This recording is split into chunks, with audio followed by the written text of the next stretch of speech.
Praise the Lord. കർത്താവായ യേശു ക്രിസ്തുവിൻ്റെ അതിപരിശുദ്ധമായ നാമം വാഴ്ത്തപ്പെടുമാറാകട്ടെ. വീണ്ടും ഒരു പ്രാവശ്യം കൂടി ദൈവത്തിൻ്റെ മാറ്റമില്ലാത്ത തിരുവചനവുമായി നിങ്ങളുടെ മധ്യത്തിൽ ആയിരിക്കാൻ സർവകൃപാലുവായ ദൈവം അടിയൻ്റെ ജീവിതത്തിൽ ഒരുക്കി തന്ന വിലയേറിയ മകൾ ഭാഗ്യത്തെ ഓർത്ത് അടിയൻ നന്ദിയോട് ദൈവത്തെ സ്തുതിക്കുന്നു, സ്തോത്രം ചെയ്യുന്നു. അടിയനെ ഈ വീഡിയോയിൽ കൂടെ ശ്രവിക്കുന്ന എല്ലാ പ്രിയപ്പെട്ടവർക്കും, ജാതി മത സംഘടനാ വ്യത്യാസമെന്നെ എല്ലാ പ്രിയപ്പെട്ടവർക്കും വീണ്ടും വരുന്ന യേശു ക്രിസ്തുവിൻ്റെ നിസ്തുല്യ നാമത്തിൽ എൻ്റെ സ്നേഹവന്ദനത്തെ പ്രാരംഭമായി അറിയിക്കുന്നു. ചില തിരുവെഴുത്തുകളെ ചൂണ്ടിക്കാണിക്കുവാനായി താല്പര്യപ്പെടുകയാണ്. യെശയ്യാപ്രവചനം 43:1 മുതൽ 12 വരെയുള്ള ഭാഗങ്ങളിൽ നിന്ന് വായിക്കുമ്പോൾ അവിടെ ദൈവം പറയുന്നു, ഞാൻ തന്നെ ദൈവം, ഞാൻ തന്നെ യഹോവ, നിങ്ങൾ എൻ്റെ സാക്ഷികൾ ആകും എന്ന് ഒരു തിരുവെഴുത്ത് അവിടെ കിടപ്പുണ്ട്. ആ തിരുവെഴുത്തിൻ പ്രകാരം യഹോവ സാക്ഷികൾ എന്ന് പറയുന്ന ഒരു കൂട്ടർ ദൈവവചനത്തെ കോട്ടിക്കളഞ്ഞുകൊണ്ട് യേശുക്രിസ്തുവിനെ ദൈവമായി അംഗീകരിക്കരുത്, യേശുക്രിസ്തു പുത്രനാണ്, യേശുക്രിസ്തു ദൈവമല്ല എന്ന് പറഞ്ഞുകൊണ്ട് ഒരു കൂട്ടർ ഇറങ്ങിയിട്ടുണ്ട്. വർഷങ്ങളായി ഇറങ്ങിയിട്ടുണ്ട്. ഇപ്പോഴൊന്നുമല്ല, ചരിത്രകാരന്മാർ ഒരുപാട് കാര്യങ്ങൾ പറയുന്നുണ്ട്. അതുപോലെ തന്നെ ശ്രേഷ്ഠന്മാരായ ദൈവദാസന്മാർ ഇതിനെക്കുറിച്ച് വിശദീകരിച്ച് പറഞ്ഞിട്ടുണ്ട്. എങ്കിലും ഞാൻ ചില തിരുവെഴുത്തുകളെ ചൂണ്ടിക്കാണിക്കുവാനായി താല്പര്യപ്പെടുന്നു.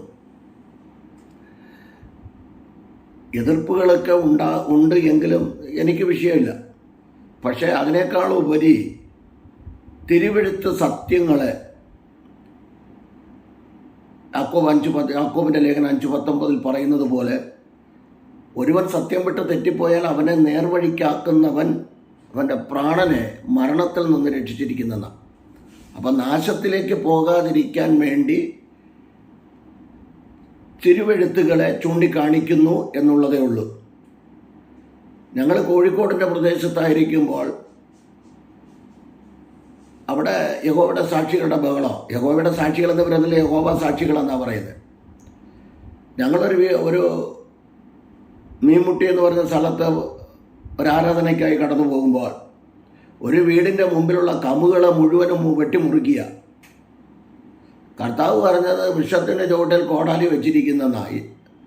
അത് യവന്മാർ നേരെ ചുവ വന്നില്ലെങ്കിൽ ഇവരെ വെട്ടാനാണ് കർത്താവ് പറഞ്ഞത്, വെട്ടാമെന്നാണ് പറയുന്നത്. യോഹന്നാന്റെ സുവിശേഷം 15-ാം അധ്യായത്തിൽ യവന്മാരെന്ത് ചെയ്തു? ആ കോടാലി എടുത്തുകൊണ്ട് യവന്മാർ മരം മുറിക്കാൻ തുടങ്ങി, കമുക് മരം മുറിക്കാൻ തുടങ്ങി.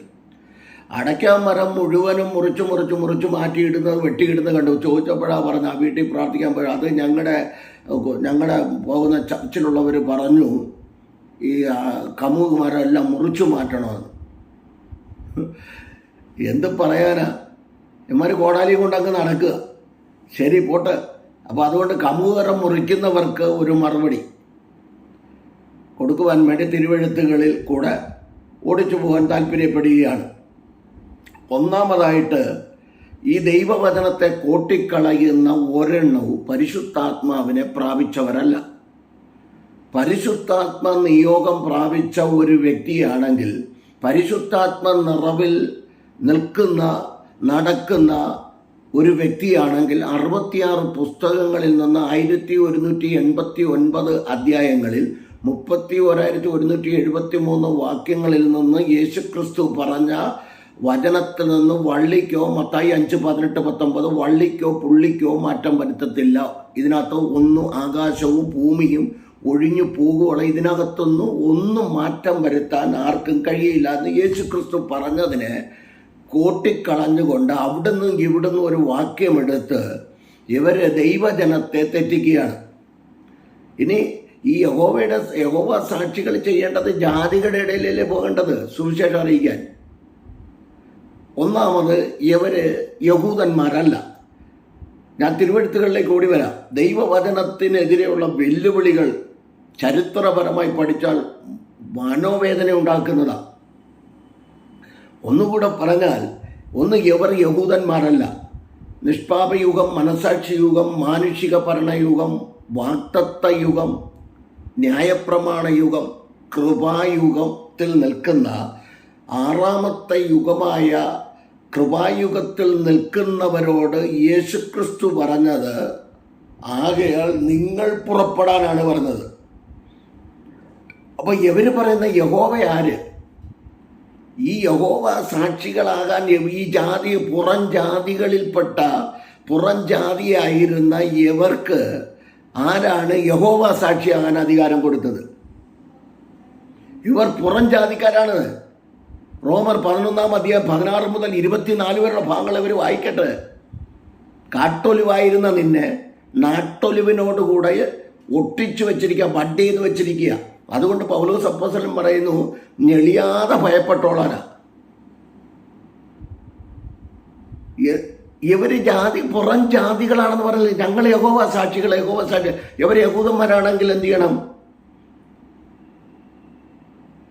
ഇവർ ഒരുപാട് കാര്യങ്ങൾ ചെയ്യണ്ടേ? യവന്മാർ അതെല്ലാം മറച്ചു വച്ചിട്ട്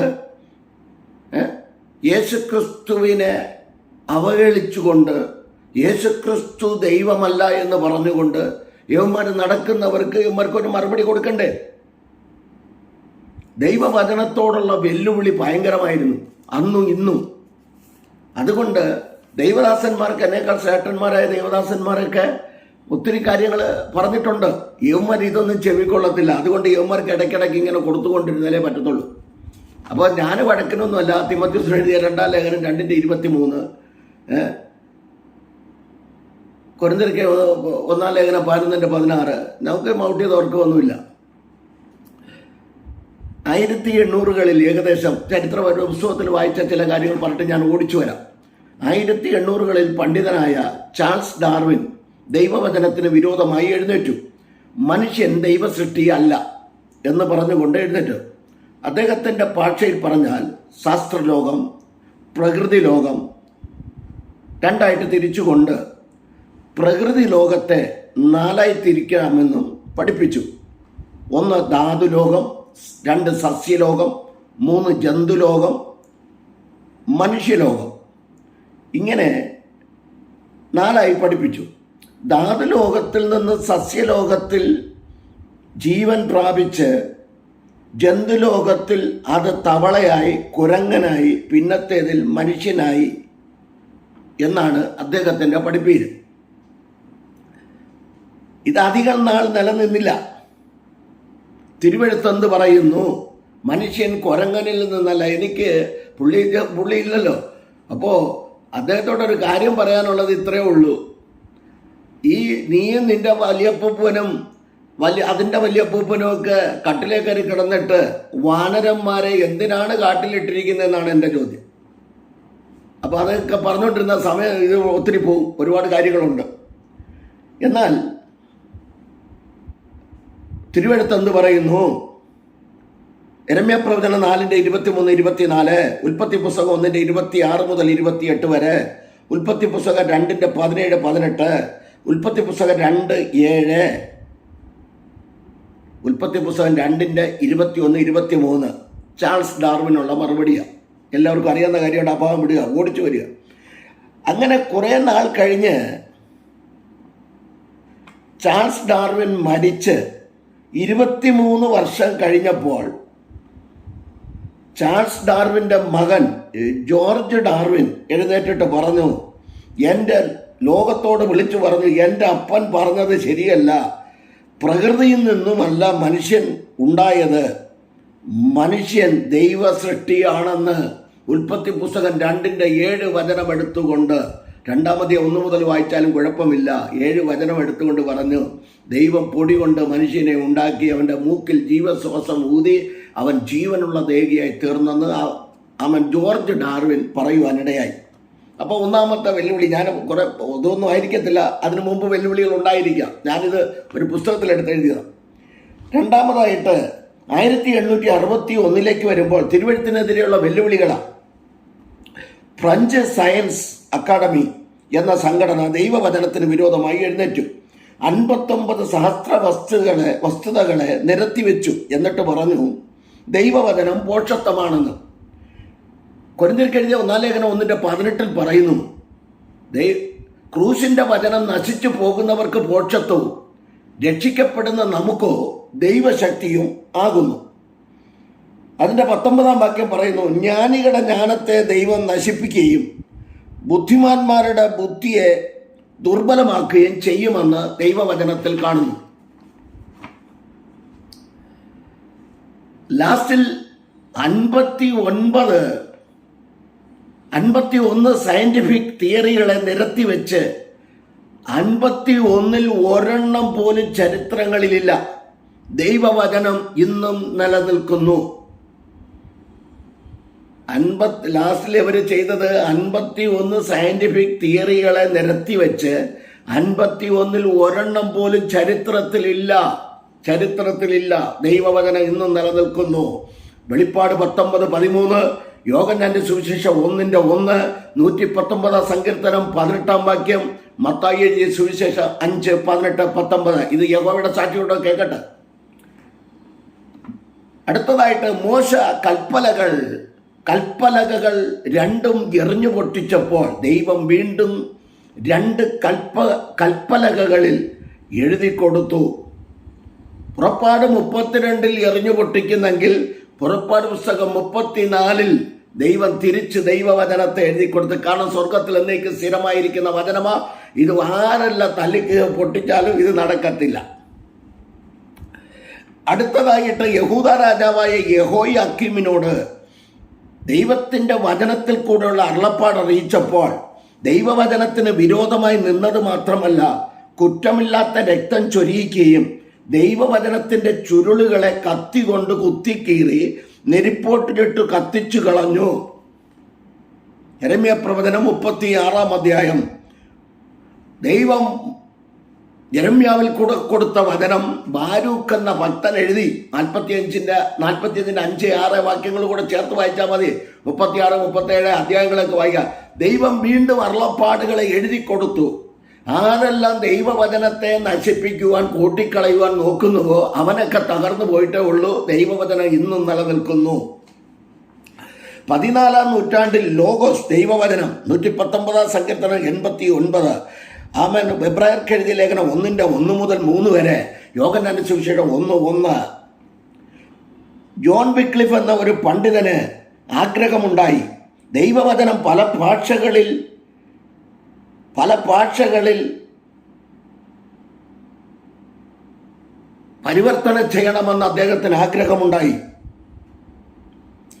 അങ്ങനെ അദ്ദേഹം പ്രവർത്തനം ആരംഭിച്ചു. എന്നാൽ അദ്ദേഹത്തെ ഭരണാധികാരികൾ മാനസികമായും ശാരീരികമായും വേദനിപ്പിച്ച് അദ്ദേഹം മരിച്ചു എന്നല്ല, കൊന്നു. പ്രവർത്തനം പൂർത്തിയാക്കാൻ കഴിഞ്ഞില്ല. അധികാരികൾക്ക് ദേഷ്യം തീർന്നില്ല.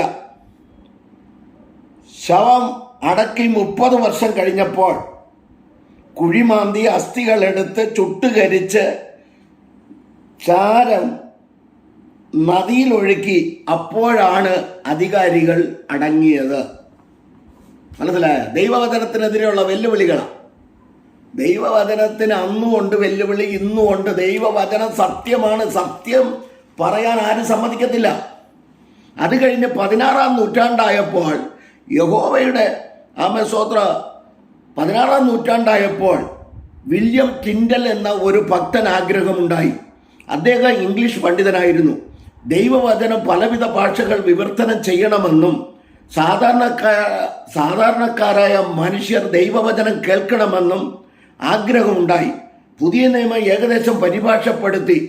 പഴയ നിയമത്തിൻ്റെ പരിഭാഷയിലേക്ക് കടക്കുമ്പോൾ അധികാരികൾ വിലക്കി. എങ്കിലും പരിഭാഷ തുടർന്നുകൊണ്ടിരുന്നു.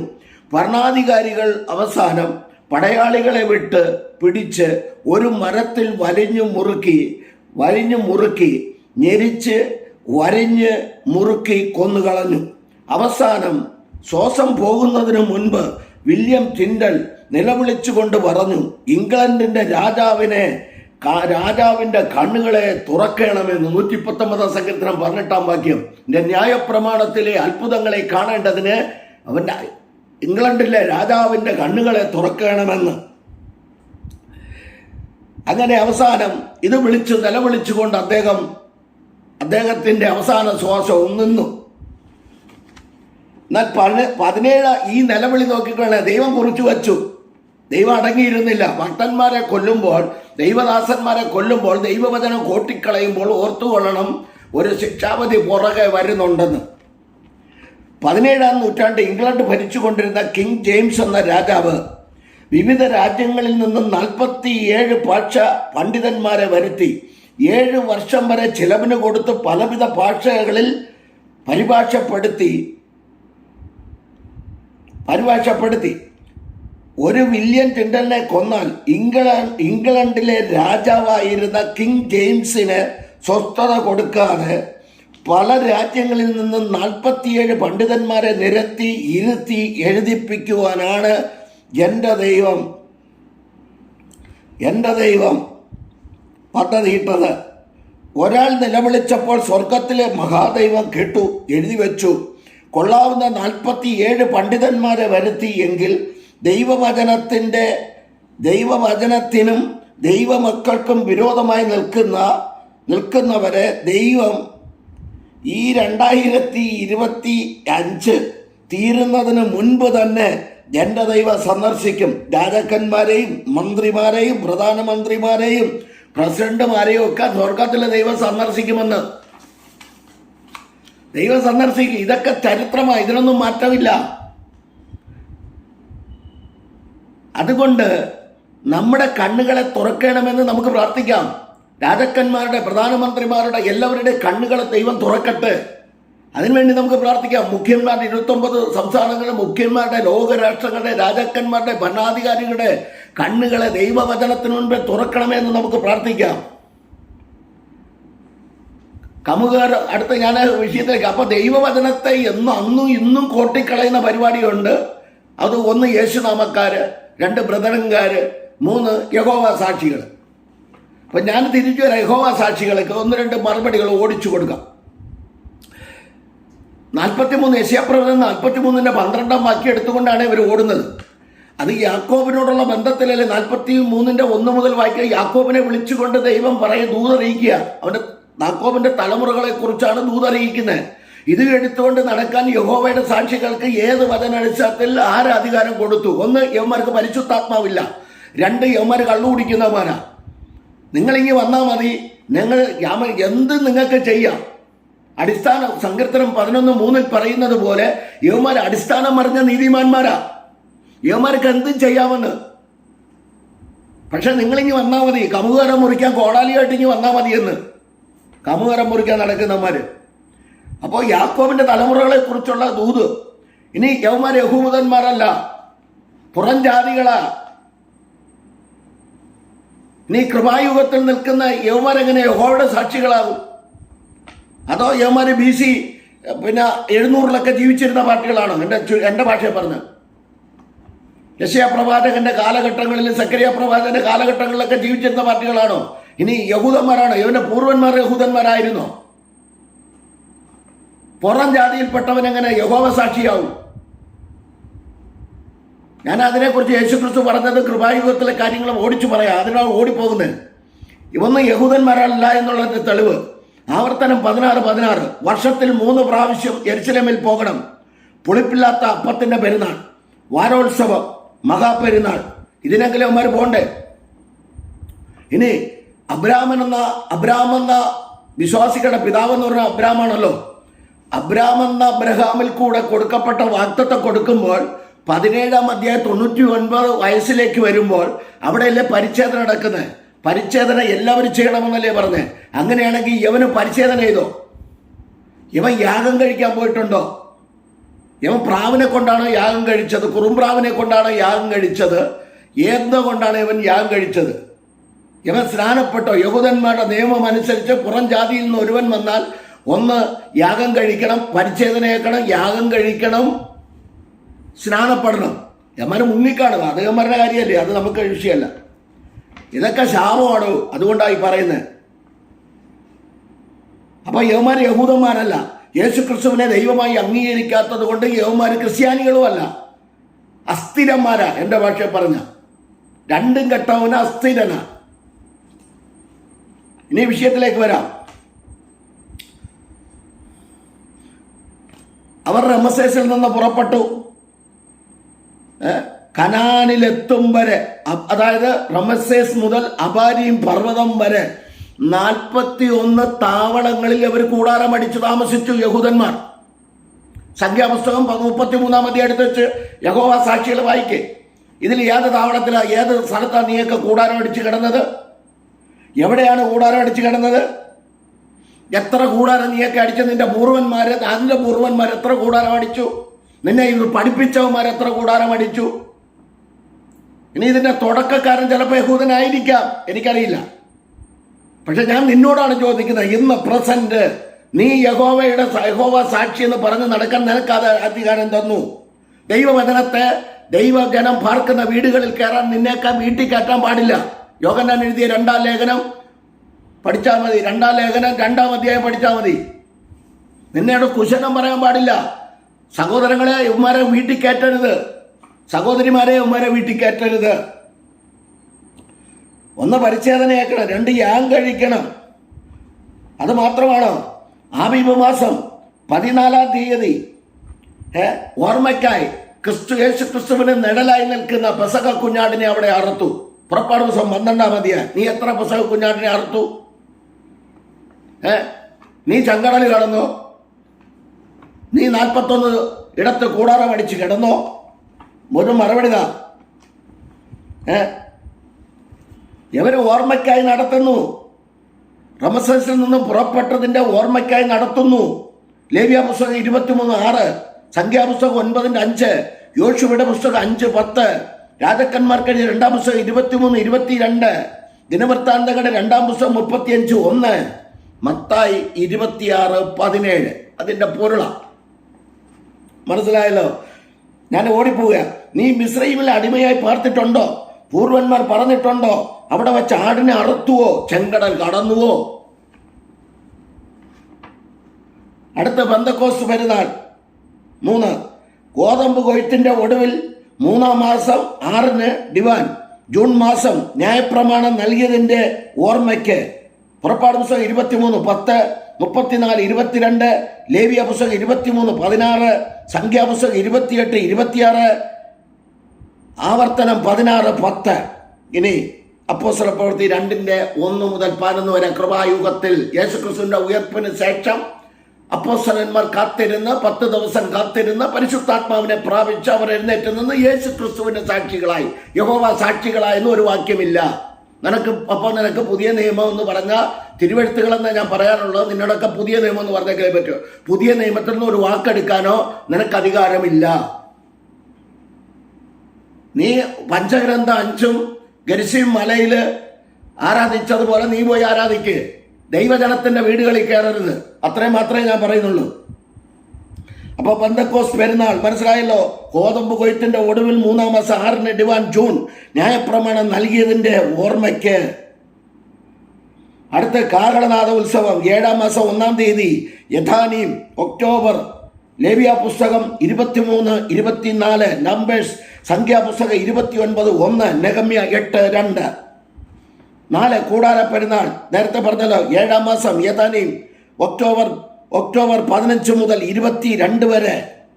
കൊയ്ത്തിന് നന്ദി പറയുവാൻ ജനങ്ങൾ കൂടാരങ്ങൾ ഉണ്ടാക്കി പാർക്കുന്നു. നീ ഇന്ന് കൂടാരത്തിലാണോ താമസിക്കുന്നത്?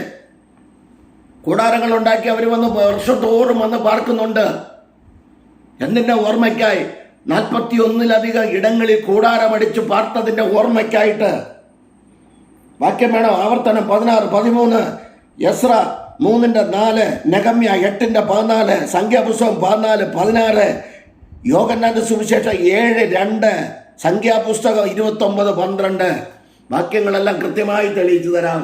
സഹോദരങ്ങളെ, പേടിക്കണ്ട. നീ ഇതൊക്കെ പഠിച്ചോ, ഇതൊക്കെ വായിച്ചിട്ട് വേണം പറയാൻ. ഞാൻ ഓടിപ്പോവുകയാണ്, സമയമില്ല. അതുകൊണ്ട് യെശയ്യാപ്രവചനം 43:12 വചനം എടുക്കാതെ മാനസാന്തരപ്പെട്, വിശ്വാസ സ്നാനം സ്വീകരിക്ക്. മത്തായി 28:18 മുതൽ 20 വരെയുള്ള വാക്യം യേശു ക്രിസ്തു പറഞ്ഞ ദ ഗ്രേറ്റ് കമ്മീഷൻ. ആ കമ്മീഷൻ പ്രകാരം പിതാവിന്റെയും പുത്രന്റെയും പരിശുദ്ധാത്മാവിന്റെ നാമത്തിൽ യഹോവ സാക്ഷി എന്ന് പറഞ്ഞ് നടക്കുന്നവരുടെ കൈക്കീഴിൽ സ്നാനമേൽക്കാതെ ദൈവം അയച്ചിട്ട് ഒരുവൻ വന്നു. പരിശുദ്ധാത്മ നിറവുള്ള ഒരുവന്റെ കൈക്കീഴിൽ സ്നാനമേൽക്ക്, വിശ്വാസ സ്നാനം സ്വീകരിക്ക്. അപ്പോസ്തലപ്രവൃത്തി 19-ാം അധ്യായം പഠിക്കുമ്പോൾ പൗലോസ് അപ്പോസ്തലൻ ആമേൻ അങ്ങനെയുള്ളവരെ മാനസാന്തര സ്നാനപ്പെട്ടവരെ കർത്താവായ യേശു ക്രിസ്തുവിന്റെ നാമത്തിൽ സ്നാനപ്പെടുത്തി. അവർ സ്നാനപ്പെടുത്തിയതിൽ 3 നാമമുണ്ട് കേട്ടോ, അതും കൂടെ പറഞ്ഞുകൊണ്ട് അതൊന്ന് ഞാൻ അത് കഴിഞ്ഞ വീഡിയോയിൽ ഇട്ടിട്ടുണ്ട്. അടുത്തതായിട്ട് 5 പ്രതിഷ്ഠോത്സവം. 9-ാം മാസമായ കിസ്ലേവ് മാസം, ഡിസംബർ കിസ്ലേവ് മാസം 25-ാം തീയതി ആഘോഷിച്ചു.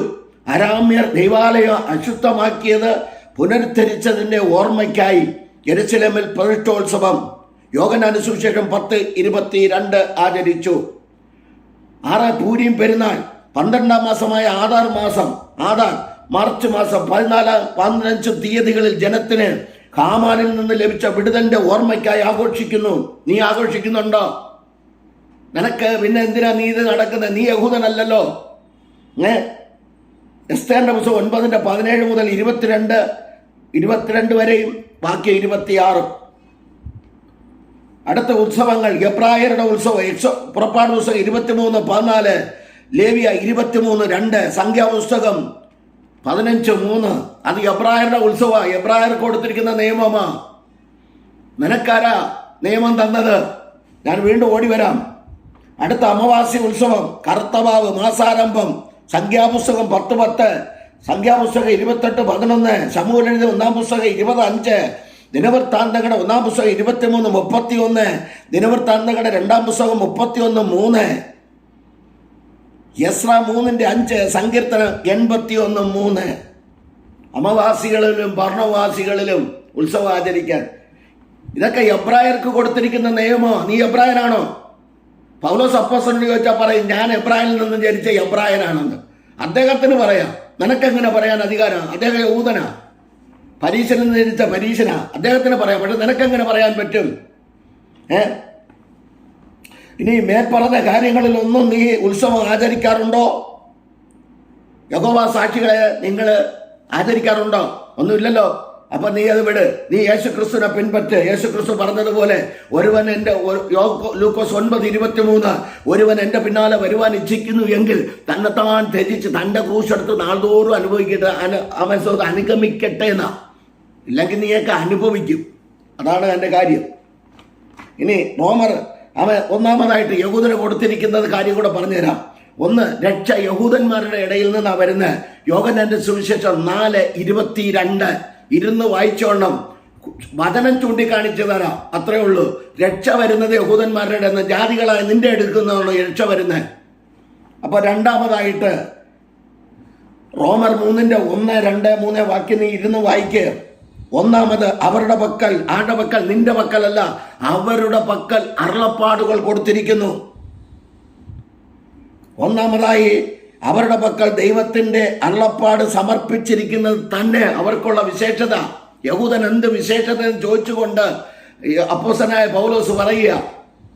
ഒന്നാമതായിട്ട് ദൈവത്തിന്റെ അരുളപ്പാടുകൾ അവരുടെ പക്കൽ സമർപ്പിച്ച പുറം ജാതികളായ നിന്റെ എൻ്റെ പക്കലല്ല. നമ്മൾ എങ്ങനെയാണ് അതിലേക്ക് വന്നതെന്ന് കൂടെ പറഞ്ഞു തരാം പിന്നത്തേതിൽ. റോമർക്കെഴുതിയ ലേഖനം 9:1 മുതൽ 6 വരെയുള്ള ഭാഗങ്ങൾ നീ ഇരുന്ന് വായിക്കുക. 1, അവർ ഇസ്രായേലിയർ. നീ ഇസ്രായേലാണോ? അല്ല. നീ പുറം ജാതിക്കാരനാണ്. നീ ഇസ്രായേലിയർ അബ്രാഹാമിന്റെ സന്തതിയാണോ? അല്ല. യേശു ക്രിസ്തുവിനെ ദൈവമായി അംഗീകരിക്കാത്ത നീ എങ്ങനെ ഈ വചനമെടുക്കാൻ നിനക്ക് അധികാരം തന്നു? തെളിവ് വേണോ? ഗലാത്യർ 3:3 മുതൽ 13 വരെയുള്ള വാക്യം നീ വായിക്ക്. 3:29 വാക്യം യഹോവ സാക്ഷികൾ വായിച്ചിട്ട് വരാം. നാം ക്രിസ്തുവിനുള്ളവർ. നീ കൃപായുഗത്തിലാണ് നിൽക്കുന്നത്, കൃപായുഗത്തിലാണ് ജനിച്ചത്. നീ മനസ്സിലാക്കിക്കൊണ്ടും. അതോ നീ പഴയ അബ്രാഹാമിന് മുമ്പ് വന്നോ? അപ്പോ ഒരു കാര്യം ഓർത്തുകൊണ്ടും വളരെ ശ്രദ്ധിച്ചാൽ ഗലാത്യർ 3:29 നാം ക്രിസ്തുവിനുള്ളവർ. പുറം ജാതികളായ നമ്മൾക്ക് കുറിച്ച് പറയുക. നാം ക്രിസ്തുവിനുള്ളവർ എങ്കിലോ അബ്രഹാമിന്റെ സന്തതിയും വാഗ്ദത്തത്തിൽ കൂട്ടവകാശികളുമാകുന്നു. ഗലാത്യർ 3-ാം അധ്യായം എടുത്തിട്ട് പഠിക്ക്. നിന്നെയൊക്കെ ശുദ്രം ചെയ്ത് ആരാ മയക്കിയത്? നിന്നെയൊക്കെ ശുദ്രം ചെയ്ത് ആരാണ് മയക്കിയത്? ചിലവന്മാരെയൊക്കെ വചനം കോട്ടിക്കളയുന്നവനെയൊക്കെ ശുദ്രം ചെയ്ത് മയക്കിയിട്ടിരിക്കുക. കാരണം യവന്മാര് ശുദ്രത്തിന്റെ പുറകെ പോകുന്നവന്മാരാണല്ലോ.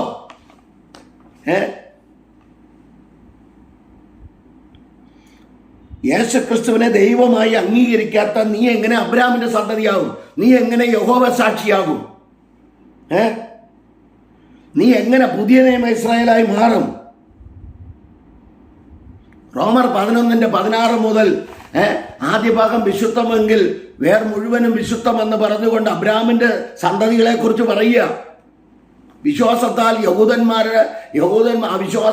യഹൂദന്മാരുടെ കൊമ്പുകളെ ഒടിച്ചു കളഞ്ഞിട്ട്, അവിശ്വാസമാകുന്ന കൊമ്പുകളെ ഒടിച്ചു കളഞ്ഞിട്ട് വിശ്വാസത്താൽ നമ്മെ പുറം ജാതികളായിരുന്നു നമ്മെ ഒട്ടിച്ചു ചേർത്ത് വച്ചിരിക്കുന്നതല്ലേ. നീ എങ്ങനെ യഹോവ സാക്ഷിയാകും? ഈ വചനത്തെ നീക്കിക്കളയാൻ നിനക്കാരാ അധികാരം തന്നെ? നീ അടുത്ത 2 പുത്രത്വം അവർക്കുള്ളത്. പുറപ്പാട് ദിവസം 19:1 മുതൽ 5 വരെ വായിക്ക്. അവർ സകല ജാതികളിലും വെച്ച് പ്രത്യേക സമ്പത്തായിരിക്കുമെന്ന്. ആരാ? യഹൂദന്മാരെ കുറിച്ചാണ് പറയുന്നത്. നിന്നെ കുറിച്ചാണോ പറയുന്നത്? യഹോവ സാക്ഷി. പുത്രത്വം ഒരു പദവിയാണ്. റോമർ 8:17 നമുക്ക് എങ്ങനെയാണ് നാം ക്രിസ്തുവിൽ കൂടെ യേശു കർത്താവിന്റെ രക്തത്താൽ കഴുകൽ പ്രാപിച്ച്, വീണ്ടെടുപ്പ് പ്രാപിച്ച്, വീണ്ടും ജനനം പ്രാപിച്ച്. നിക്കോദേമസിനോട് പറഞ്ഞതൊക്കെ അറിയാമോ? നിക്കോദേമസിന് ഉയരത്തിൽ നിന്ന് ജനിക്കുന്നത് അറിയത്തില്ല, ഉദരത്തിൽ നിന്ന് ജനിക്കുന്നതേ അറിയത്തുള്ളൂ. ഞാൻ അതുകൊണ്ടൊരു കാര്യം പറയാം, നിനക്കൊന്നും അറിയില്ല, വീണ്ടും ജനനം പ്രാപിച്ചവരല്ല നിങ്ങൾ. അതുകൊണ്ട് യോഹന്നാന്റെ സുവിശേഷം 3-ാം അധ്യായം പഠിച്ച് പള്ളി പ്രമാണിയോട് ചോദിച്ചിട്ട് കാര്യങ്ങൾ മനസ്സിലാക്കാതെ യേശുക്രിസ്തു പറഞ്ഞത് കേട്ട് മനസ്സിലാക്ക്. നീ ഒന്നുകൂടെ പറഞ്ഞാൽ റോമർ 8:17 രക്ഷിക്കപ്പെട്ട് മാനസാന്തരപ്പെട്ട് യേശു കർത്താവിന്റെ രക്തത്താൽ കഴുകൽ പ്രാപിച്ച ദൈവമക്കൾ. റോമർ 8:17 നാം മക്കളെങ്കിലോ അവകാശികളും, ക്രിസ്തുവിന് അവകാശികളും, ദൈവത്തിന് അവകാശികളും, ക്രിസ്തു യേശുവിന് കൂട്ടവകാശികളുമാണ്. നീ ഇത് രണ്ടിലുമല്ല. നീ ദൈവത്തിന് അവകാശിയല്ല, യേശു ക്രിസ്തുവിന് കൂട്ടവകാശിയുമല്ല. നീ പുറം ജാതി, നീ വേറെ പണിക്ക് പോ. നീ ബൈബിൾ എടുത്തോണ്ട് ഒരു ദൈവമക്കളുടെ വീടുകളിൽ നീ കയറരുത്. അടുത്ത തേജസ്, 3 തേജസ് അവർക്കുള്ളത്. തേജസ് ആർക്കാ? നിനക്കാണോ തന്നിരിക്കുന്നത്? നഷ്ടപ്പെട്ടു പോയ തേജസ്. പറഞ്ഞു പോയ സമയമില്ല. 8-ാം സങ്കീർത്തനം 5-6 വാക്യം, പത്രോസ് എഴുതിയ 1-ാം ലേഖനം 5:10, ലൂക്കോസ് 2:11-12, 104-ാം സങ്കീർത്തനം 104-ാം സങ്കീർത്തനം 1-2. നഷ്ടപ്പെട്ട തേജസ്സുമായി ഒരുവൻ എന്ത് ചെയ്യുന്നു? പ്രവചന പ്രകാരം 104-ാം സങ്കീർത്തനം 1-2 പ്രകാശം ധരിച്ചു കിടക്കുന്നു. അത് അവന്റെ അടയാളമോ? ലൂക്കോസ് 11:2-11-12 അവന്റെ അടയാളമോ ശീലകൾ ചുറ്റിക്കിടക്കുന്ന കുഞ്ഞിനെ കാണാൻ. വസ്ത്രം ആരെങ്കിലും പറയുമോ? അത് പറഞ്ഞതിന്റെ കാര്യം എന്താ? വസ്ത്രത്തിന്റെ തേജസ്സാണ്. അവിടെ നഷ്ടപ്പെട്ട തേജസ്, ഏദൻ തോട്ടത്തിൽ നഷ്ടപ്പെട്ട തേജസ്സുമായി ഒരുവൻ കിടക്കുന്നു. അല്ലാതെ ഒരു കുഞ്ഞ് ജനിച്ച ആണാണോ പെണ്ണാണോ, അപ്പൻ്റെ കൂട്ടിരിക്കുകയാണോ അമ്മയുടെ കൂട്ടിരിക്കുകയാണോ, അല്ലെങ്കിൽ കറുത്തതാണോ വെളുത്തതാണോ എന്ന് ചോദിക്കാറുണ്ട്. ഇന്ന് വരെ ഞാൻ കേട്ടിട്ടില്ല ഈ കുഞ്ഞ് യാത് വസ്ത്രം കൊടുത്തോണ്ടാണ് കിടക്കുന്നതെന്ന്, യാത് പാമ്പേഴ്സ് ഇട്ടോണ്ടാണ് കിടക്കുന്നതെന്ന് കേട്ടിട്ടില്ല. പക്ഷെ ഇവിടെ പറഞ്ഞേട്ടാ അതിൻ്റെ അടയാളം ശീലകൾ ചുറ്റിക്കിടക്കുന്ന കുഞ്ഞിനെ കാണാവുന്ന. ലൂക്കോസ് 2:11 അതിന്റെ അർത്ഥം എന്ന് പറഞ്ഞാൽ മുഴുവൻ പ്രകാശം ധരിക്കും എന്നുള്ള പ്രവചനം കിടക്കുക. 104-ാം സങ്കീർത്തനം 1-2 കിടക്കുന്ന പ്രവചനം ലൂക്കോസിൽ 2:11-12 എഴുതി വെച്ചിരിക്കുന്നു. കണ്ടോ? പ്രവചനത്തിന് മാറ്റമില്ല. അടുത്ത നിയമങ്ങൾ അവർക്കുള്ള. നിനക്കാരാ നിയമം തന്നെ? എബ്രായർ 8:8 മുതൽ 10 വരെ പുതിയൊരു ഹൃദയം യഹൂദ ജനത്തിന് കൊടുത്ത നിയമം. അടുത്ത ന്യായപ്രമാണം അവർക്കുള്ളത്. മോശ മുഖാന്തരം ദൈവം കൊടുത്ത അരുളപ്പാടുകൾ, പഞ്ചഗ്രന്ഥം ഇസ്രായേലിന് വേണ്ടി കൊടുത്തതാണ് ന്യായപ്രമാണം. ലൂക്കോസ് 24:44 യേശുക്രിസ്തു പറഞ്ഞു, എന്നെ കുറിച്ച് ന്യായപ്രമാണ പുസ്തകത്തിലും സങ്കീർത്തനങ്ങളിലും പ്രവാചക പുസ്തകങ്ങളിൽ എന്നെ കുറിച്ച് എഴുതിയിരിക്കുന്നു. അടുത്ത ആരാധന അവർക്കുള്ളതാ. നീ ഗെരിസീം മലയിലാണോ ആരാധിക്കുന്നത്, അതോ യഹ്വാൽ മലയിലാണോ ആരാധിക്കുന്നത്? നീ അവിടെ പോയി ആരാധിക്ക്. ജാതികളോടുകൂടെ ഇടകലർന്ന് നീ ആരാധിക്ക്. ഞങ്ങൾ യേശുക്രിസ്തു യോഹന്നാന്റെ സുവിശേഷം 4-ാം അധ്യായം പഠിക്ക്. 4-ാം അധ്യായം പഠിച്ചിട്ട് നീ പ്രാർത്ഥിക്ക്. നീ പഠിക്കാൻ സമയമില്ലെങ്കിൽ 24-ാം വാക്യം, ദൈവത്തെ ആരാധിക്കുന്നവൻ സത്യത്തിലും ആത്മാവിലും ആരാധിക്കണം. എങ്ങനെ ആരാധിക്കണം? നിന്റെ ദൈവമായ യഹോവയെ. ലൂക്കോസ് 10:27 പൂർണ്ണ ഹൃദയത്തോടും പൂർണ്ണ ആത്മാവോടും പൂർണ്ണ മനസ്സോടും കൂടി ദൈവത്തെ ആരാധിക്ക്. ആരാണ് ആരാധനയ്ക്ക് യോഗ്യൻ? യേശുക്രിസ്തു അല്ലേ? യേശുക്രിസ്തു അല്ലേ ദൈവം? ഇത്രയെങ്കിലും പഠിക്കുക. ആരാധന അവർക്കുള്ളത്. അപ്പോസ്തലപ്രവൃത്തി 2:46, അപ്പോസ്തലപ്രവൃത്തി 20:7. ആഴ്ചവട്ടത്തിന്റെ 1-ാം ദിവസം അവർ ആരാധിച്ചു, ദൈവത്തിന് മഹത്വം കൊടുത്തു. ഉയർത്തെഴുന്നേറ്റ ആരെ ആരാധിക്കണം? ഉയർത്തെഴുന്നേറ്റ യേശുക്രിസ്തുവിനെ ആരാധിക്കണം. ലൂക്കോസ് 24:51 മുതൽ 53 വരെ ശിഷ്യന്മാർ എന്താ ചെയ്ത? മരിച്ചടക്കപ്പെട്ട് ഉയർത്തെഴുന്നേറ്റ യേശുക്രിസ്തു ഉയർത്തെഴുന്നേറ്റ് ഒലിവ് മലയിൽ നിന്ന് ഉയരങ്ങളിലേക്ക് കയറിപ്പോയ യേശുക്രിസ്തുവിനെ നോക്കി ആമേൻ അതിന് അനന്തര സന്തോഷത്തോടെ യെരുശലേം ദേവാലയത്തിൽ വന്നിരുന്ന് എല്ലായ്പ്പോഴും വാഴ്ത്തി സ്തുതിച്ചും പോന്നെന്ന്. അപ്പൊ ആരാധിക്കേണ്ടത് ആരെ? യേശുക്രിസ്തുവിനല്ലേ? അവർ ആരാധിച്ചത് ആരെയാ? നീ ആരെയാണ് ആരാധിക്കുന്നത്? നീ ആരെയാണ് ആരാധിക്കുന്നത്? യേശുക്രിസ്തുവിനെ ദൈവമായി നീ അംഗീകരിക്കുന്നില്ല. നീ ആരാ ആരാധിക്കുന്നത്? ഉയർത്തെഴുന്നേറ്റ ക്രിസ്തുവിനെയല്ലേ ആരാധിക്കണ്ടേ? വാഗ്ദത്തം അവർക്കുള്ളത്. നിനക്കെന്തോ വാഗ്ദത്തം തന്നിരിക്കുന്നത്? ഏത് വചനത്തിന്റെ അടിസ്ഥാനത്തിലാ നിനക്ക് വാഗ്ദത്തം തന്നിരിക്കുന്നത്? പിതാവ് പുത്രനെ നൽകി. റോമർ 8-ാം അധ്യായം 80 പ്രാവശ്യം വായിക്ക്. റോമർ 6-ാം അധ്യായം 60 പ്രാവശ്യം വായിക്ക്. റോമർ 7-ാം അധ്യായം 70 പ്രാവശ്യം വായിക്ക്. എന്നിട്ട് വാ സംസാരിക്കാൻ. വാഗ്ദത്തം അവർക്കുള്ളത്. ഉൽപ്പത്തി പുസ്തകം 12:1 മുതൽ 6 വരെ. ഉൽപ്പത്തി പുസ്തകം 15:18. മിസ്രയീം തുടങ്ങി പ്രാപ്തി വരെയുള്ള വാഗ്ദത്ത ദേശം അബ്രാഹാമിന് നിയമം ചെയ്തിരിക്കുക. നിനക്ക് ഏത് ദേശമോ തരാന്ന് പറഞ്ഞ്? നിനക്ക് കനാൻ ദേശം തരാന്ന് പറഞ്ഞു. നിനക്ക് സ്വർഗീയ കനാനല്ലേ കിട്ടണം. സ്വർഗീയ കനാൻ കിട്ടണമെങ്കിൽ യേശുക്രിസ്തുവിൽ കൂടെ അല്ലാതെ ആർക്കും പിതാവിന്റെ അടുക്കൽ ചെല്ലാൻ കഴിയത്തില്ലെന്നല്ലേ യോഹന്നാന്റെ സുവിശേഷം 10-ാം അധ്യായത്തിൽ എഴുതി വെച്ചിരിക്കുന്നത്. യോഹന്നാന്റെ സുവിശേഷം 14-ാം അധ്യായം പഠിക്കരുന്ന്, 16-ാം അധ്യായം പഠിക്ക്. പിതാക്കന്മാർ അവർക്കുള്ളവാ. നിനക്കേതാ? യാക്കോബിന്റെ ആണല്ലോ ഗോത്ര പിതാക്കന്മാർ 12. ഈ 12 പേര് ഏത് പിതാവിന്റെ മോനാ നീ? ഉൽപ്പത്തി പുസ്തകം 49 അധ്യായം പഠിക്ക്. ആരുടെ മോനാന്ന് തെളിയിക്ക്. ഞാൻ അത്രയും ഭാഗം വിടുക. രൂപേന്റെ മോനാണോ, ശിമേന്റെ മോനാണോ, ലേവിയുടെ മോനാണോ, യഹൂദയുടെ മോനാണോന്ന് യഹോവ സാക്ഷികളെ തെളിയിക്ക്. ഞങ്ങൾ പുറം ജാതികളായിരുന്നു. ഞങ്ങൾ യേശുക്രിസ്തുവിന്റെ രക്തത്താൽ വിശ്വാസത്താൽ കഴുകൽ പ്രാപിച്ച് യേശുക്രിസ്തുവിന്റെ മക്കളാ. യഹോവ സാക്ഷികളല്ല, യേശുക്രിസ്തുവിന്റെ സാക്ഷികളാ. മനസ്സിലായില്ലേ? ദുരുപദേശം കൊണ്ട് കിടക്കുന്നത്. ജഡപ്രകാരം ക്രിസ്തു അവരിൽ നിന്നാണ് ഉത്ഭവിച്ചത്. നിന്നിൽ നിന്നാണോ? പുറം ജാതികളിൽ നിന്നാണോ ഉത്ഭവിച്ചത്? റോമർ 9-ാം അധ്യായം 1 മുതൽ 6 വരെയുള്ള ഭാഗങ്ങളിൽ നിന്ന് വായിച്ചു. ജാതികളായ നമുക്ക് യേശുക്രിസ്തുവിനെ ദൈവം 8:31-32 തൻ്റെ പുത്രനെ നമുക്ക് വേണ്ടി നൽകി തന്ന ദൈവം. ദൈവത്തിൻ്റെ സ്നേഹമതാ.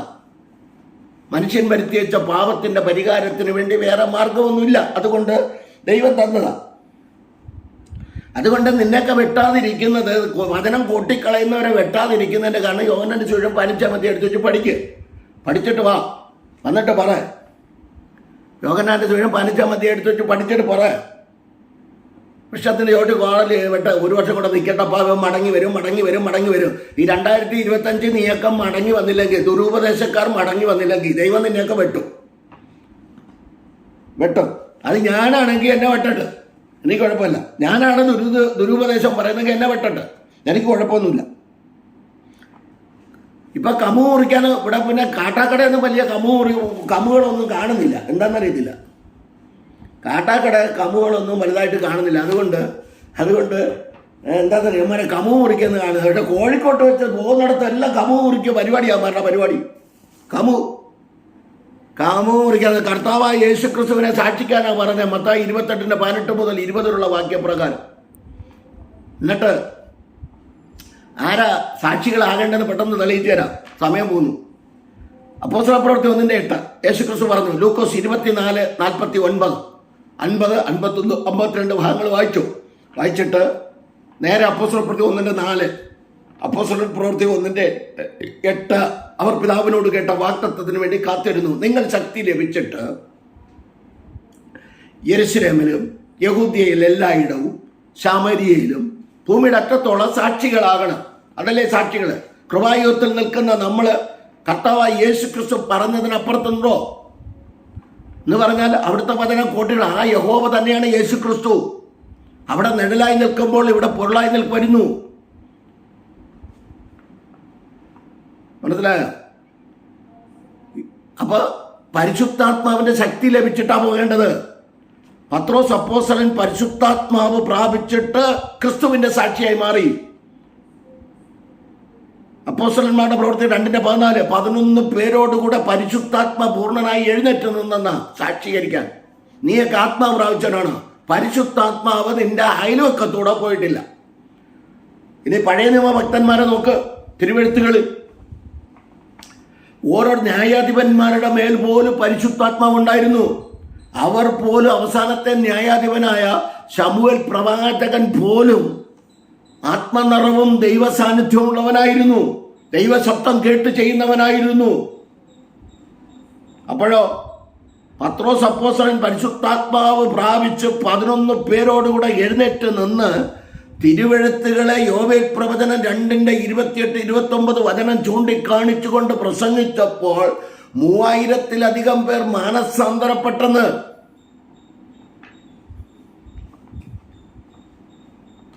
അപ്പൊ അതുകൊണ്ട് ദൈവവചനം കോട്ടിക്കളയില്ലേ. യേശുക്രിസ്തു പറഞ്ഞതിനപ്പുറത്തൊരു കാര്യമില്ല.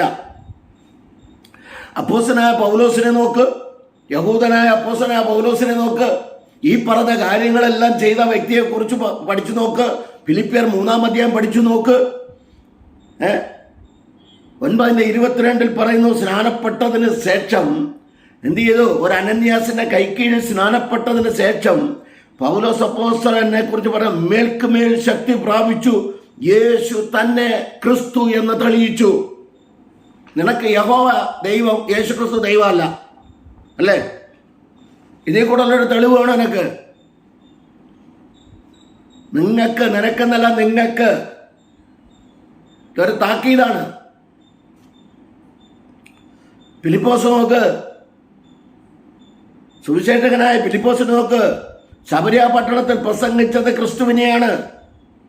അവരെ വിശ്വാസവും പരിശുദ്ധാത്മാവും നിറഞ്ഞവരായിരുന്ന വ്യക്തി ജീവിതങ്ങളെ, ഫിലിപ്പോസിനെ മേശമേൽ ശുശ്രൂഷിപ്പാൻ തെരഞ്ഞെടുത്തത് പോലും വിശ്വാസവും പരിശുദ്ധാത്മാവും നിറഞ്ഞവരായിരുന്നു. 8:4 മുതൽ അപ്പോസ്തലന്മാരുടെ പ്രവൃത്തികൾ 8:4 മുതൽ 8 വരെ വായിച്ചു നോക്ക്.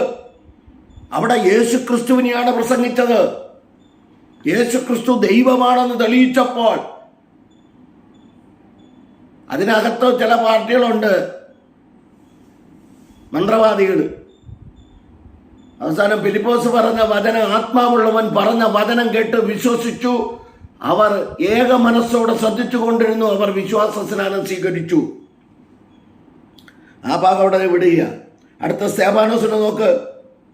6:5-6 അപ്പോസ്തല പ്രവൃത്തി 6:5-6 6:8 മേശമേൽ ശുശ്രൂഷിപ്പാൻ തെരഞ്ഞെടുത്ത 1-ാമത്തെ വ്യക്തി സ്തേഫാനോസ്, വിശ്വാസവും കൃപയും പരിശുദ്ധാത്മാവും നിറഞ്ഞവൻ. 6:8 പറയുന്നു, കൃപയും ശക്തിയിലും നിറഞ്ഞുകൊണ്ട് ഒറ്റ പ്രസംഗം. 7:55 വന്നപ്പോൾ പരിശുദ്ധാത്മാവ് നിറഞ്ഞവനായി സ്വർഗത്തിലേക്ക് നോക്കി. കാരണം കല്ലേറ കിട്ടിയത്. ഇന്ന് ഞങ്ങൾക്കൊക്കെ കിട്ടുന്ന കല്ലേറ് പരിശുദ്ധാത്മാവ് നിറഞ്ഞുകൊണ്ട് ശുശ്രൂഷിക്കുന്നത് കൊണ്ടാ നിന്നെ പോലുള്ളവർ നാവെടുത്ത് ഞങ്ങളെ പോലുള്ളവരെ കല്ലെറിയുന്നത്. നാവെന്ന ചമ്മട്ടി കൊണ്ട് ഞങ്ങൾ പറയുന്നത് ശരിയല്ല, യേശു ക്രിസ്തു ദൈവമല്ലെന്ന് പറയുന്ന യഹോവ സാക്ഷികളെ നിനക്കൊക്കെ ദൈവം താമസിക്കാതെ ദൈവം മറുപടി തരും. അപ്പോൾ സ്തേഫാനോസായ അടുത്ത ബർന്നബാസ്. അപ്പോസ്തലന്മാരുടെ പ്രവൃത്തികൾ 13-ാം അധ്യായം 13:2 മുതൽ 4 വരെയുള്ള ഭാഗങ്ങൾ നിങ്ങൾ വായിച്ചോ. അപ്പോസ്തലന്മാരുടെ പ്രവൃത്തികൾ 4:24 വായിച്ചോ. അവൻ നല്ല മനുഷ്യനും പരിശുദ്ധാത്മാവിനാലും വിശ്വാസത്താലും നിറഞ്ഞവനുമായിരുന്നു. ബർന്നബാസിനെ കുറിച്ച് പറയുന്നത് മനസ്സിലായ? ഇവരെല്ലാവരും യേശു ക്രിസ്തുവിനെ സാക്ഷിച്ചു. ഇനി ഒരു അപ്പൊല്ലോസിനെ കുറിച്ച് നോക്കിക്കോ. എല്ലാവരും പലരും പ്രസംഗിക്കാത്ത ഒരു വ്യക്തിയാണ്.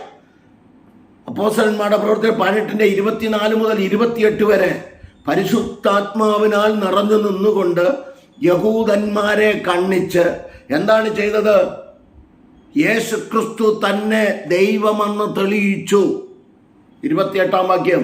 18:28 അപ്പോസ്തലന്മാരുടെ പ്രവർത്തനം 18:24 മുതൽ 28 വരെയുള്ള ഭാഗങ്ങൾ വായിക്കുക. 28-ാം വാക്യം വായിര് സമയമില്ലെങ്കിൽ. കാരണം കമൂറിക്കാൻ പോകണ്ടേ, കമൂറിക്കാൻ പോകുന്നുണ്ട്. അവിടുന്ന് ഇവിടുന്ന് ഒരു വാക്യം എടുത്തു വെച്ചിട്ട് ഇങ്ങോട്ടെങ്ങനെ കയറിയാൽ നീ ഓടും ഇവിടുന്ന്. ഈ കാട്ടാക്കട പ്രദേശത്ത് കാണരുത് ഇതിന്. മനസ്സിലായില്ലേ? ദൈവവചനമായിട്ട് വാ, ഞങ്ങൾ സ്വീകരിക്കാം. ദൈവവചനം കോട്ടിക്കളയാതെ വാ, ഞങ്ങൾ സ്വീകരിക്കാം.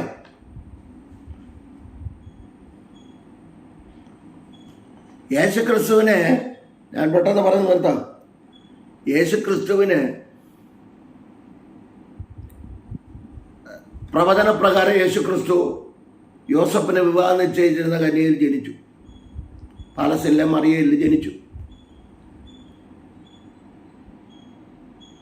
അപ്പോൾ യെരുശലേം ദേവാലയത്തിലേക്ക് 8-ാം നാൾ കൊണ്ടുവരണമല്ലോ, കൊണ്ടുവന്നു. കുറുമ്പ്രാവ്, അവരുടെ പ്രാപ്തിക്കനുസരിച്ച് കുറുമ്പ്രാവിനെയും കൊണ്ടുവന്നു. ആലയത്തിനകത്ത് കൊണ്ടുവന്ന പരീക്ഷ അറിഞ്ഞില്ല, ന്യായശാസ്ത്രിമാർ കണ്ടില്ല, യഹൂദന്മാർ കണ്ടില്ല, ന്യായപ്രമാണത്തിൻ്റെ പുത്രന്മാരെന്ന് നെറ്റിപ്പട്ടം എഴുതി വെച്ച് കെട്ടിക്കൊണ്ട് കിടക്കുന്ന കൊട്ടിക്കൊഴിച്ചുകൊണ്ട് കിടക്കുന്ന പരീക്ഷ കണ്ടില്ല. ശാസ്ത്രിമാർ കണ്ടില്ല, ന്യായശാസ്ത്രിമാർ കണ്ടില്ല, അയ്യന്മാർ മഹാപുരോഹിതന്മാർ കണ്ടില്ല, ലേവിയർ കണ്ടില്ല. പരിശുദ്ധാത്മാ എന്ന് പറഞ്ഞ സിംഹനാണ് കണ്ടത്. ലൂക്കോസിന്റെ 2:25 മുതൽ 35 വരെ വിളിച്ചത് കണ്ട നാഥ എന്നാ വിളിച്ച്. ഇസ്രായേലിന് വെളിപ്പെടുവാനുള്ള രക്ഷയെ എൻ്റെ കണ്ണുകൊണ്ട് ഞാൻ കണ്ടുവല്ലോ, അല്ലാതെ ഉണ്ണി യേശുവേ എന്നല്ല വിളിച്ചത്. ഇന്നും കർത്താവായ യേശു ക്രിസ്തു ഉണ്ണി യേശു ആയിട്ടിരിക്കുക. അവിടെ ഇരിക്കട്ടെ, കുഴപ്പമില്ല, ഞാൻ അവരെ കുറ്റം പറയുന്നത്. അത് പിന്നെ മാറില്ല. കാരണം എന്ന് പറഞ്ഞാൽ അത് ഉണ്ണിയായിട്ട് തന്നെ ഇരിക്കും. ഉണ്ണി വന്നു കഴിഞ്ഞാൽ ഒന്നി ചെത്തിക്കളയാം, അതുകൊണ്ട് മാറില്ല. അതവിടെ ഇരിക്കട്ടെ. കാരണം എനിക്ക് അവരെക്കാൾ ഒരു നീയൊക്കെയാണ് കുഴപ്പം. നീയൊക്കെയാണ്. അവർ നമ്മുടെ ആരുടെ വീടുകളിൽ വന്ന് കയറുന്നില്ലല്ലോ. അവരെന്തെങ്കിലും ചെയ്യുന്നെങ്കിൽ അവർ പുറത്തുള്ളവരോടാണ് സുവിശേഷം അറിയിക്കുന്നത്. അങ്ങനെ ഒരു ഗുണം ഞാൻ കണ്ടിട്ടുണ്ട്. കത്തോലിക്കർ, മർത്തോമ, CSI, യാക്കോബക്കാർ, ബന്ധക്കോസുകാരുടെ വീടുകളിൽ കയറാണ്ടുണ്ടോ? അവർ രക്ഷിക്കപ്പെട്ട് സ്നാനപ്പെട്ടവരുടെ വീടുകളിൽ കയറാറില്ല. അവരുടെ ഒരു ഗുണമോ?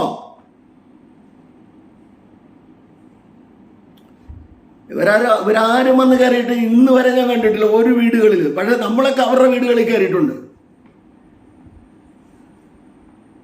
അത് സത്യസുവിശേഷം പറയാനാ. പക്ഷെ നീയൊക്കെ അങ്ങനല്ല. രക്ഷിക്കപ്പെട്ട് മാനസാന്തരപ്പെട്ട് സ്നാനപ്പെട്ട് വിശുദ്ധിയിലും വേർപാടിലും നിൽക്കുന്ന ദൈവജനത്തിന്റെ സഹോദരന്മാർ ശുശ്രൂഷയ്ക്ക് പോകുമ്പോൾ അമാലേക്കൻ വന്ന് കയറിയതുപോലെ വന്ന് കയറുന്നത് എന്തിനാണ്?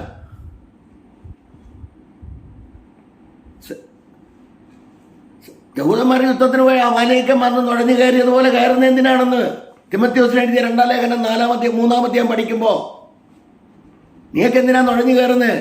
പുറം ജാതികളുടെ ഇടയ്ക്ക് അവരുടെ അടുത്തോട്ട് പോ.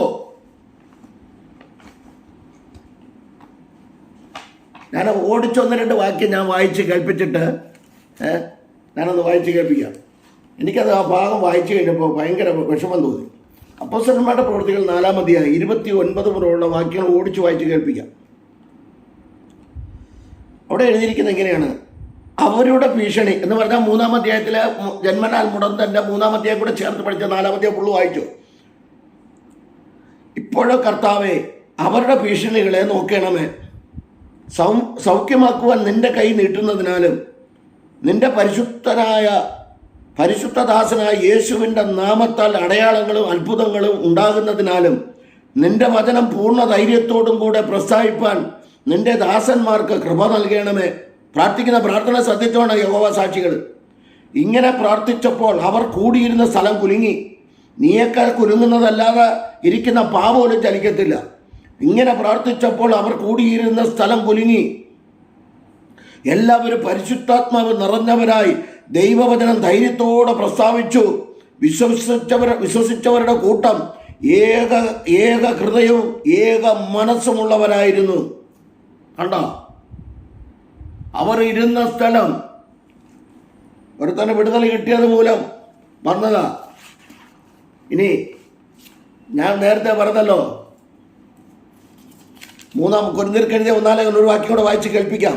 ജഡികന്മാരായ നിന്നെ യഹോവ സാക്ഷികളോട് ഒരു കാര്യം കൂടെ, യേശുനാമക്കാരോട് കൂടെ ഒരു കാര്യം പറയാം. എന്നാൽ സഹോദരന്മാരെ, നിങ്ങളോട് എനിക്ക് ആത്മീയരോടെന്ന പോലെ അല്ല ജഡികന്മാരോടെന്ന പോലെ, ജഡികന്മാരാ നീയൊക്കെ, ക്രിസ്തുവിൽ ശിശുക്കളായവരോട് എന്ന പോലെ അത്രേ സംസാരിപ്പാൻ കഴിഞ്ഞുള്ളൂ. യഹോവ സാക്ഷികൾ സത്യത്തിൽ കേട്ടോണേ. ഭക്ഷണമല്ല പാലത്രേ ഞാൻ നിങ്ങൾക്ക് തന്നത്. ഭക്ഷിപ്പാൻ നിങ്ങൾക്ക് കഴിവില്ലായിരുന്നു, ഇപ്പോഴും കഴിവായിട്ടില്ല. ഇന്നും നിങ്ങൾ ജഡീകന്മാരല്ലോ. ഇത് ദൈവവചനം കോട്ടിക്കളയുന്നവന്മാർക്കുള്ളതാ. വളരെ ശ്രദ്ധിച്ചോണ്. നിങ്ങളുടെ ഇടയിൽ ഈർഷ്യയും പിണക്കവും ഇരിക്കെ നിങ്ങൾ ജഡീകന്മാരും ശേഷം മനുഷ്യരെ പോലെ നടക്കുന്നവരുമല്ലയോ? ഒരുത്തൻ ഞാൻ പൗലോസിന്റെ പക്ഷക്കാരനെന്നും മറ്റൊരുത്തൻ ഞാൻ അപ്പൊല്ലോസിന്റെ പക്ഷക്കാരനെന്നും പറയുമ്പോൾ നിങ്ങൾ സാധാരണ മനുഷ്യരല്ലയോ?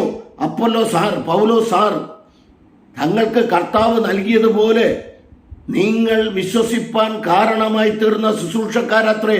ഞാൻ നട്ടു, അപ്പൊല്ലോസ് നനച്ചു, ദൈവമത്രേ വളരുമാറാക്കിയത്. ആകയാൽ വളരുമാറാക്കുന്ന ദൈവമല്ലാതെ നടുന്നവനും നനയ്ക്കുന്നവനും ഏതുമില്ല. നടുന്നവനും നനയ്ക്കുന്നവനും ഒരുപോലെ ഓരോരുത്തര് താന്താന്റെ അധ്വാനത്തിന് ഒത്തവണ്ണം കൂലി കിട്ടും. യഹോവ സാക്ഷികളെ, കൂലി കിട്ടും. നീ ചെയ്യുന്ന പ്രവൃത്തിക്ക് ദൈവവചനം കോട്ടിക്കളയുന്നവർക്ക് കൂലി കിട്ടും. ഞങ്ങൾ ദൈവത്തിന്റെ കൂട്ടുവേലക്കാർ, നിങ്ങൾ ദൈവത്തിന്റെ കൃഷികൾ, നിങ്ങൾക്ക് ദൈവത്തിന്റെ കൃഷി, ദൈവത്തിന്റെ ഗ്രഹനിർമ്മാണം. ഇത്രയും വായിച്ച് സന്തോഷമായി. ഇനി നീയൊക്കെ ചിന്തിച്ചോ, വേണോ വേണ്ടയോ, എങ്ങനെ മുന്നോട്ട് പോകണോ പോണ്ടെന്ന് നീയൊക്കെ ചിന്തിച്ചോ. ഇപ്പൊ മനസ്സിലായല്ലോ. നീയൊക്കെ വലിയെങ്കിലും മര്യാദയ്ക്ക് നടക്ക്. യേശുക്രിസ്തുവാണ് ദൈവം എന്ന് മനസ്സിലാക്കി യേശുക്രിസ്തു പറഞ്ഞ വചനപ്രകാരം നീയൊക്കെ കാത്തിരുന്ന പരിശുദ്ധാത്മാവിനെ പ്രാപിച്ച് ദൈവവചനമാകുന്ന തൂക്കുകെട്ട ചരിച്ചു പിടിച്ച ഭിത്തി വളഞ്ഞല്ലേ ഇരിക്കുന്ന. ഇപ്പം നിന്റെയൊക്കെ ഉപദേശം കാരണം തുമ്പ് കെട്ട ഇടയന്മാർ, നീയൊക്കെ പിശാചിന്റെ ആൾക്കാരാണ്. അത് എനിക്കറിയാം. സാത്താൻ സഭക്കാർ പിന്നെ ഞങ്ങൾ സാത്താന്റെ പ്രവൃത്തിയാണ് ചെയ്യുന്നത് എന്ന് പറഞ്ഞുകൊണ്ട് അവന്മാർ ചെയ്യുന്നത്, സാത്താൻ സഭക്കാർ. പക്ഷെ നീയൊക്കെ അങ്ങനെയല്ല. യേശുക്രിസ്തുവിന്റെ നാമവും പറഞ്ഞുകൊണ്ട് പിശാചിന്റെ പ്രവൃത്തി ചെയ്യുന്ന നിന്നെയൊക്കെ ദൈവാടിക്കും. മനുഷ്യരാരും പെർഫെക്റ്റ് ഒന്നുമില്ല, എല്ലാവരുടെ ജീവിതത്തിൽ കുറവുകളൊക്കെ ഉണ്ട്. പക്ഷെ അത് ഏറ്റുപറഞ്ഞ് പ്രാർത്ഥിച്ച് കഴുകൽ പ്രാപിച്ച് കർത്താവ് തെറ്റ് പറ്റിപ്പോയി ഈ കേട്ട ദൂതന് മുൻപിൽ ഞങ്ങളുടെ കൂടെ ഉള്ളവരെങ്കിലും തെറ്റിപ്പോകാതിരിക്കാനാണ് ഞാനിടുന്നത്. മനസ്സിലായില്ലേ? യമാരെ നുഴഞ്ഞു കയറാൻ തുടങ്ങി. ആരെയാണ് അപ്പോസ്തലന്മാർ പ്രസംഗിച്ചത്? പരിശുദ്ധാത്മാവ് നിറഞ്ഞവരായി ആരെയാണ് പ്രസംഗിച്ചത്? അപ്പൊല്ലോസ് ആരെയാണ് പ്രസംഗിച്ചത്? ബർന്നബാസ് ആരെയാണ് പ്രസംഗിച്ചത്? പൗലോസ് അപ്പോസ്തലൻ ആരെയാണ് പ്രസംഗിച്ചത്? ഒന്നാമത്തെ പോപ്പായ അപ്പോസ്തലനായ പത്രോസും യോഹന്നാനും ആരെയാണ് പ്രസംഗിച്ചത്? മൂപ്പന്മാരായ യാക്കോബൊക്കെ ആരെയാണ് പ്രസംഗിച്ചത്? എല്ലാവർക്കും യേശുക്രിസ്തുവിനെ, കൃപായുഗത്തിൽ നിൽക്കുന്ന നമുക്ക് യേശുക്രിസ്തുവിനെ അല്ലേ പ്രസംഗിക്കാനുള്ളൂ? ഞങ്ങളോ ക്രൂശിക്കപ്പെട്ട ക്രിസ്തുവിനെ പ്രസംഗിക്കുന്നു.